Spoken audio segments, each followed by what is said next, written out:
Welcome back to Shifting Veils for another weekly installment. I'm Michelle, And I'm Isaiah. and we are taking a left at Albuquerque into the desert crossroads where history and hauntings intertwine. From the lawless saloons and brothels of Old Town to the grandeur of Bottger Mansion to the eerie slopes of Haunted Hill, Albuquerque has always been more than a city. It's a place where Bug Bunny has famously taken a wrong turn since 1953. It's a place where cultures collided, where Route 66 carried wanderers through, and where the past refuses to stay buried. We'll explore the stories of restless spirits, unsolved violence, and legends that still echo through the streets and mesas. Because in Albuquerque, the line between history and haunting is thin, and every corner holds a tale waiting to be told. If you enjoy uncovering the mysteries we share, don't forget to follow Shifting Veils, leave us a review, and share this episode with friends who love a good ghost story. Your support helps us keep lifting the veil on haunted histories across the Southwest and beyond. In the roaring 1920s, when movie palaces rose across America as temples of spectacle, Albuquerque staked its claim with the Kimo Theater. Commissioned by Italian immigrant Oresta Bacchecchi, Bacchecchi, Yeah, I think so. and designed by the Bowler Brothers firm, the theater opened in 1927 at a cost of $150,000. Its three-story steel frame and brick construction was flanked by retail shops, ensuring it was both a cultural and commercial anchor in downtown Albuquerque. The name Kimo draws from the language of the nearby Isleta. Pueblo means king of its kind. Sorry. The, the title was fitting. The Kimo was the first theater built in the Pueblo Deco style, a rare fusion of Art Deco geometry and indigenous southwestern motifs. At a time when Egyptian and Chinese designs dominated film palaces, the Kimo stood apart, its stucco facade adorned with terracotta tiles and vivid reliefs that caught the desert sun. Inside, the theater was even more extraordinary. Its design evoked a ceremonial kiva with log-like ceiling beams painted in scenes of dance and hunting. Air vents disguised as Navajo rugs, chandeliers shaped like war drums, and funeral canoes, wrought iron birds descending staircases, and rows of buffalo skulls with glowing amber eyes created an atmosphere at once theatrical and sacred. 7 murals by artist Karl von Hassler depicted the legendary seven cities of Kabbalah, while symbols such as rain clouds, birds, and swastikas, the latter an ancient Navajo emblem of life and happiness, long predating its appropriation by Nazi Germany, reinforced the theater's cultural resonance. But grandeur did not shield the Kimo from tragedy. In 1951, a boiler beneath the lobby exploded, demolishing part of the entrance and killing 6-year-old Bobby Darnell, who had just run down from the balcony after being frightened by something on the screen. A second disaster struck in 1963 when fire destroyed the original stage and damaged much of the building. Combined with suburban flight and competition, the Kimo fell into decline, closing in 1968. By the 1970s, demolition loomed, yet Albuquerque citizens rallied, voting in 1977 to purchase and restore the theater. Listed on the National Register of Historic Places, the Kimo underwent partial rehabilitation in 1981 and full restoration in the 1990s, timed with downtown revitalization and Route 66 75th anniversary in 2001. Today, the Kimo seats about 700 guests and thrives as a performing arts center, its Pueblo Deco splendor preserved as both heritage and living stage. Yet the Kimo is more than brick, stucco, and artistry. It is a place where ghost stories linger. The most famous spirit is that of young Bobby Darnell, the boy killed in the 1951 explosion. His presence is said to be mischievous rather than menacing. Witnesses describe him playing on the lobby staircase, dressed in a striped shirt and blue jeans, or causing impish disruptions during performances, tripping actors, rattling props, and stirring chaos mid-show. To appease Bobby, performers adopted a peculiar ritual, hanging donuts on the backstage water pipe. By morning, the treats often vanish, and those that remain sometimes bear bite marks small enough for a child's mouth. When I read that, I thought surely they have rats. I mean, if they didn't, they would, leaving donuts laying around. I'll say those are big rats for a child's mouth. One Christmas production crew learned the hard way when they removed the stale offerings. The technical rehearsal collapsed into disaster, with lighting and sound failures piling up. Once the donuts were restored, everything ran smoothly again. Made the rats angry, taking their Yeah. snacks away. But Bobby is not the only ghost said to wander the Kimo. Patrons and staff have reported sightings of a mysterious woman in a bonnet, quietly strolling the hallways as though simply going about her business. Unlike Bobby's playful energy, her presence is calm, unobtrusive, and enigmatic. No one knows her name or story, but she has become part of the theater's lore, a spectral resident who adds mystery without menace. Together, these tales make the Kimo Theater not only a jewel of Pueblo Deco architecture, but also one of Albuquerque's most haunted landmarks. Its walls hold both the brilliance of artistry and the echoes of tragedy, its stage alive with performances, and perhaps with spirits who refuse to leave. When we think of the Wild West, we imagine dusty streets, saloons echoing with piano music, and gunfighters squaring off at high noon. But beneath the romanticized veneer of frontier life lay a far darker reality. In towns like Albuquerque, New Mexico, saloons and brothels weren't just entertainment. They were lifelines for cowboys, drifters, and outlaws who often teetered on the edge of despair. For many, whiskey and women were the only distractions keeping them from turning the revolvers on themselves, and yet violence was never far away. By the 1880s, Albuquerque had earned a reputation as a bustling hub of sin. The city was decades away from statehood. New Mexico wouldn't join the Union until 1912, and Old Town was alive with gambling dens, saloons, and a thriving red light district. This was a place where fortunes were won and lost overnight, where lawmen struggled to keep order, and where blood often stained the dusty streets. At the heart of this world stood a building that still exists today, the Covered Wagon, now a cheerful souvenir shop. But beneath its modern facade lies one of the most chilling stories in Albuquerque's haunted history. Built in 1880 by Manuel Springer, the building was originally known as the Mint. Far from a family-friendly establishment, the Mint was one of the city's most notorious brothels.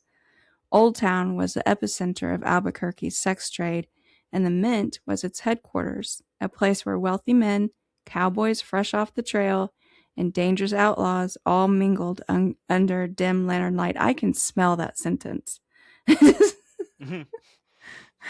I feel bad for the women working in that brothel. Even after the dawn of Prohibition in the 1920s, the Mint continued to operate in secrecy. But the business grew more perilous. Competition was fierce, tempers ran hot, and violence was never far from the surface. One evening, a quarrel broke out between two women working at the Mint. The dispute wasn't over love or jealousy, it was over money. A wealthy patron had left behind his wallet, and both women claimed it. The fight escalated quickly, and before the night was over, one of them lay dead. Her name was Scarlett Torres, and she was stabbed to death on the staircase by her rival. No investigation followed. In the lawless haze of Albuquerque's red light district, her murder was simply another forgotten crime. But Scarlett did not rest quietly. Since that bloody night, Scarlett's spirit has lingered in the building known as the Covered Wagon. Witnesses describe her apparition in unsettling detail. Sometimes she appears nude, luring men with a spectral seduction. Other times she is seen in her trademark purple dress, cigarette in hand, perfume lingering in the air. Two young men once reported hearing Scarlett's voice calling to them in the night. They followed the sound through the twisting alleys until they reached the covered wagon. Though the shop was locked, the door mysteriously opened, as if Scarlet herself had invited them in. Inside, they were confronted not with beauty, but horror. Her decaying corpse bleeding out on the floor, replaying her final moments in gruesome detail. Terrified, the men fled into the night, shaken beyond words. Scarlet's ghost has also been known to manipulate modern devices. Her voice has been picked up on radios, DVD players, and other electronics as though she is searching for new ways to make herself heard. And I looked everywhere to try to find a recording, since what I kept reading was that it had been recorded or heard on all these devices. I could not find a recording. Maybe Well, it's out there somewhere, but I could not find one. one of those EVPs that you just can't get, Right. can't find. Because we remember we had another one where we were looking for a certain sound of something and Yeah. we just couldn't find it. It was one of those you search and there's claims of recording, but there's nothing. I mean, it says it's out there, but I just can't. I don't know. I couldn't find one. I thought, wow, that'd be really neat. We could play it for everybody, but It could be behind a paywall somewhere. I don't like most it's. likely. It sounds funny, but there might be like a Patreon somewhere out there or something. I don't know. I'm sure that there is. Hmm. Today, tourists wander through the covered wagon, browsing trinkets and gifts, unaware of the building's sinister past. Yet locals whisper that Scarlet still roams the back alley, her purple dress fluttering in the desert wind, cigarette glowing faintly in the dark. At the turn of the 20th century, Albuquerque began to shed its reputation as a lawless frontier town. The days of saloons, shootouts, and brothels gave way to a new era of modernity. With statehood in 1912 came an influx of settlers from across the United States, eager to stake their claim in the growing city. Yet, even as Albuquerque embraced progress, its buildings seemed to cling to the shadows of the past. One such place is the Bottger Mansion, a stately home that still stands in Old Town. Today, it operates as a charming bed and breakfast, proudly known as the pride of Old Town. But beneath its warm hospitality lies a chilling truth. The mansion is haunted, not only by its history, but by the restless spirits who refuse to leave. The Bottger's story begins in 1893, when the family relocated from New York to Albuquerque, then still called Duke City. In 1900, patriarch Louis Bottger purchased what had once been a sprawling 40-room Spanish governor's mansion, a relic of colonial rule. By 1912, after bitter family disputes over ownership, Louis's son Charles Bottger demolished the old adobe structure and erected a grand new mansion in its place.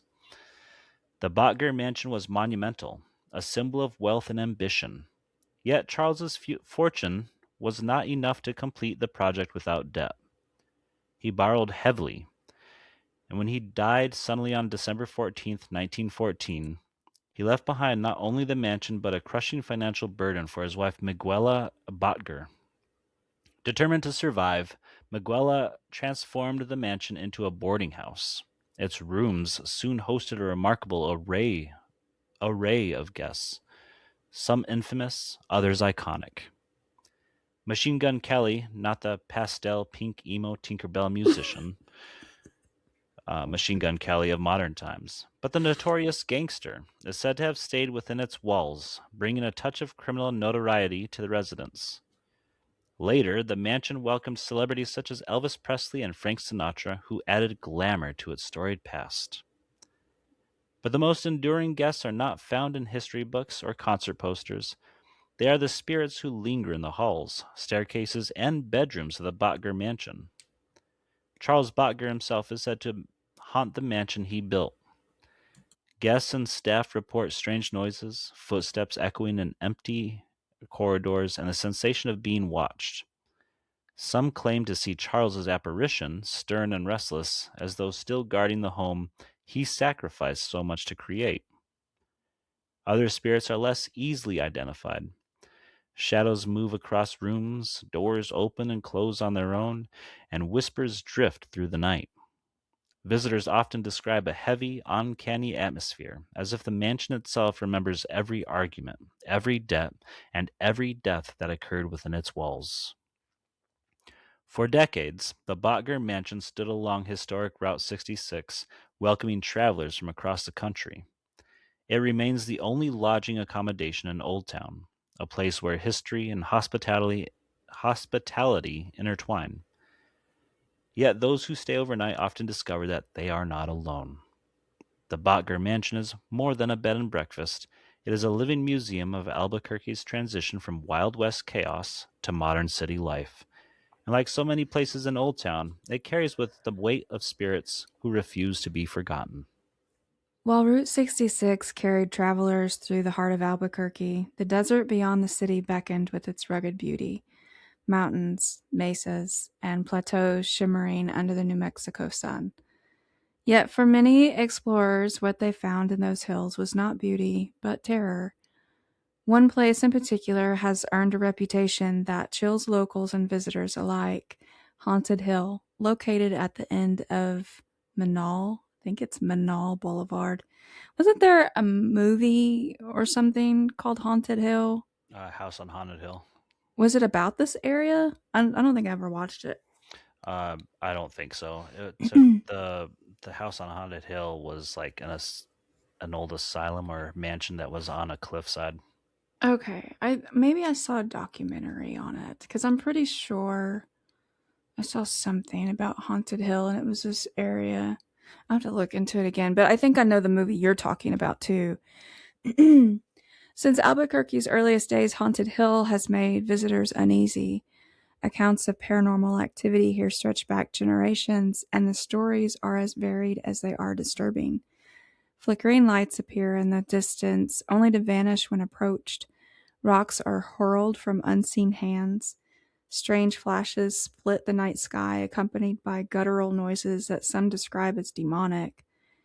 Many believe the source of these disturbances is the spirit of an elderly man, a spectral guardian who prowls the hill with a lantern, warding off trespassers. His identity remains a mystery. Some whisper that he was a miner, others claim he was a hermit who died alone in the desert. Still others insist he is no man at all, but something far darker. The legends surrounding Haunted Hill are tangled and unsettling. Some locals claim the site is tied to skinwalkers, shape-shifting figures from Navajo lore who embody malevolent power. Others suggest the hill conceals a secret government facility, its strange lights and noises the byproduct of hidden experiments. Sorry, Hades is being extra. No, you're good.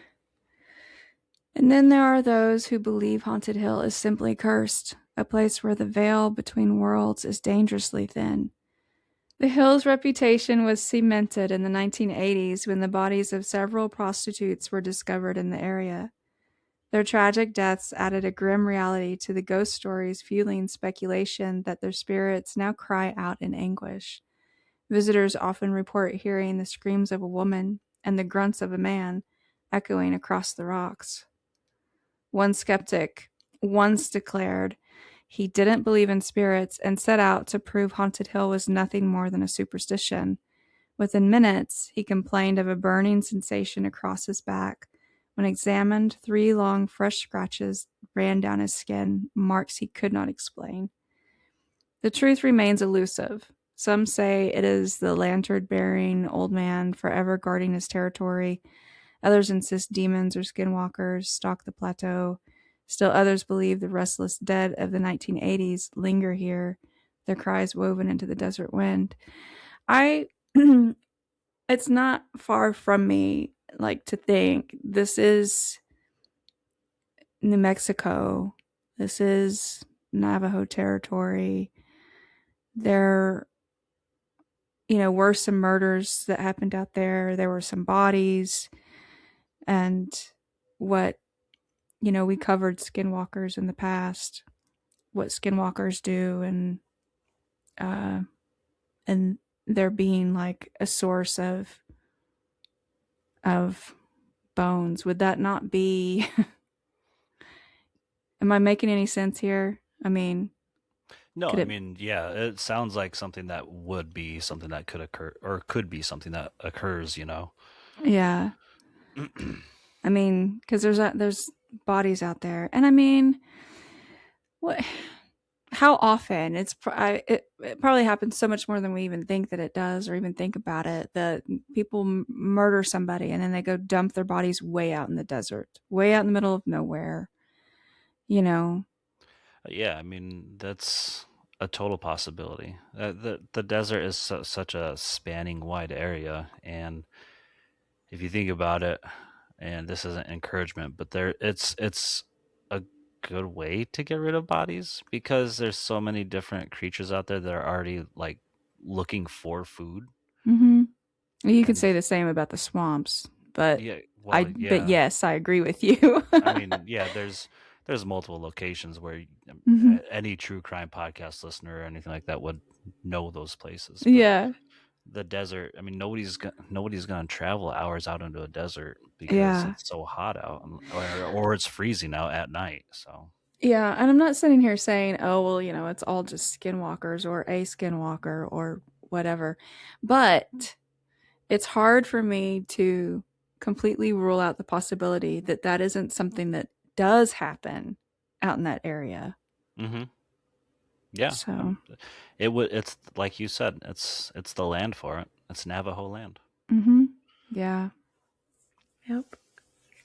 One story online of a personal account said at midnight on October 31st, about 4 or 5 years ago, her ex boyfriend and her, along with a friend of his, decided to go to that location and see what would happen, as she had always heard that it was generally haunted and eerie.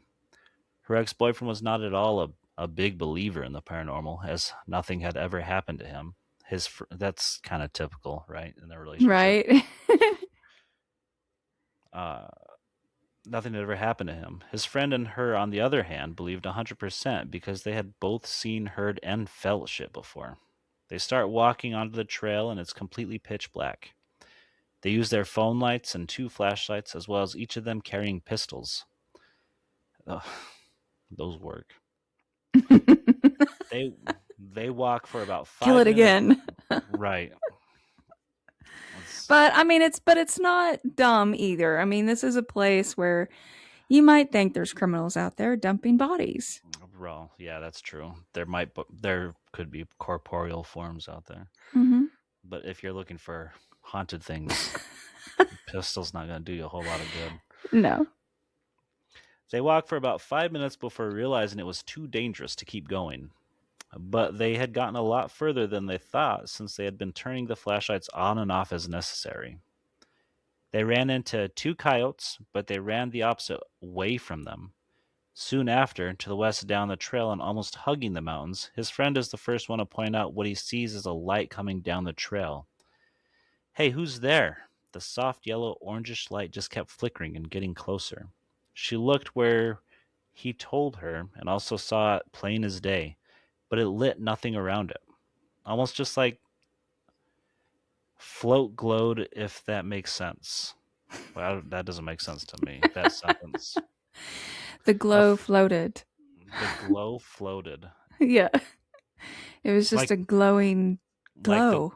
like there was a small orb glowing Yeah. and floating. Yeah. It was very obviously swinging back and forth like a lantern, as if someone was holding it next to their head. They called out again, "Hey, we're armed. Don't try anything stupid." No response, of course. The weirdest part was her ex boyfriend insisted he couldn't see a thing, while his friend and her could see it clear as day and see it slowly getting closer.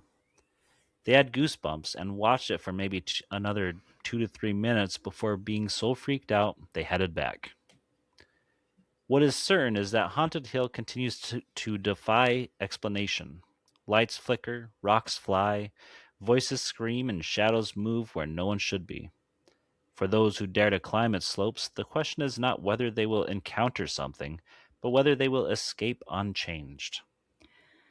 Albuquerque is a city built on layers, layers of history, of cultures, of triumphs and tragedies from its founding in 1706 as a Spanish colonial outpost through the lawless days of the Wild West and into the modern era of Route 66, this desert city has always been a crossroads. Soldiers, settlers, outlaws, and wanderers all passed through, leaving behind stories, scars, and sometimes spirits.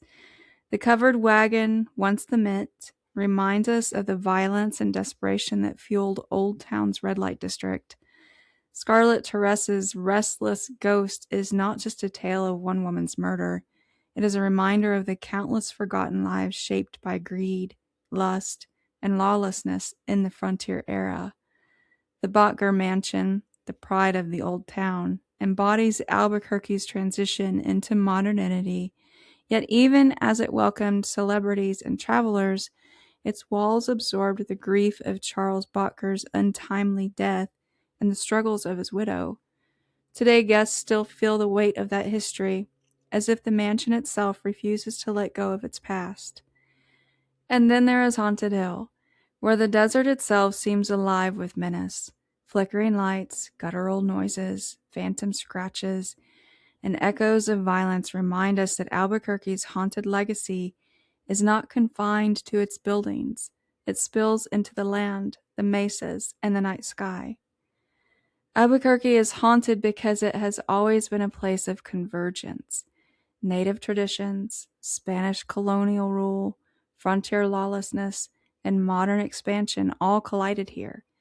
With each collision came conflict, death, and unresolved stories. The city's soil is rich with memory, its adobe walls soaked in sorrow, its desert winds carrying whispers of those who never left. Hauntings thrive where history is heavy, where trauma lingers, and where communities keep telling the stories. In Albuquerque, the ghosts are not just specters, they're part of the communal fabric. Locals share them, tourists seek them, and the city itself seems to breathe them. So, why is Albuquerque so haunted? Because it remembers, because it refuses to let its past fade quietly into dust, and because in Old Town's alleys, the Bottger Mansion's halls, and on Haunted Hill's rocky slopes, the veil between the living and the dead feels thinner.